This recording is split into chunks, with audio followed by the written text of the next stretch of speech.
UAE licence എന്തുകൊണ്ടാണ് ഇത്ര valuable ആവുന്നതെന്ന് അറിയാമോ? അത് അറിയാൻ നമ്മൾ അത് ഒരു പ്രാവശ്യം എടുക്കാൻ ട്രൈ ചെയ്താൽ മതി, നമുക്ക് മനസ്സിലാവും. വളരെ ലക്കി ആയിട്ടുള്ള ആൾക്കാർക്ക് അത് ഗോൾഡൻ ചാൻസിൽ ക്ലിയർ ആവും. അല്ലാത്തവർക്ക് ഒത്തിരി നടക്കേണ്ടി വരും, ഒത്തിരി സ്ട്രെസ്സും പ്രഷറും അനുഭവിക്കേണ്ടി വരും. അങ്ങനെ ഇത് അച്ചീവ് ചെയ്യാൻ പറ്റുള്ളൂ.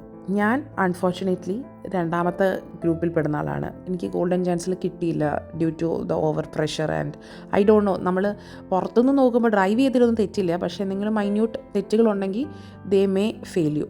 നമ്മൾ എത്ര പ്രയത്നിച്ചാലും എത്ര കോൺഫിഡൻ്റ് ആണെങ്കിലും sometimes things just doesn't work in our favour.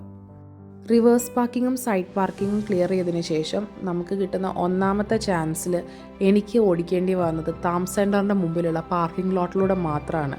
Road ടെസ്റ്റിന് റോഡിലൂടെ കയറാനുള്ളൊരു അവസരം പോലും കിട്ടിയില്ല ആൻഡ് ഐ ഫെയിൽഡ്. ഫോഗിനെ കുറ്റം പറയണോ വന്ന എക്സാമിനറിനെ കുറ്റം പറയണമെന്ന് അറിയില്ല. It was my bad luck, അത്രമാത്രം പറയാം. വീണ്ടും നെക്സ്റ്റ് വീക്ക് വെനസ്ഡേ എക്സാമിന് പോയിട്ട് ഫോർച്യുനേറ്റ്ലി എനിക്ക് ഈ എക്സാം ക്ലിയർ ചെയ്യാൻ പറ്റി. അങ്ങനെ നന്ദനത്തിൽ ഉണ്ണിയേട്ടൻ പറഞ്ഞ പോലെ ചെറിയ ചെറിയ സങ്കടങ്ങൾ വലിയ വലിയ സന്തോഷങ്ങൾക്ക് വഴിയൊരുക്കി.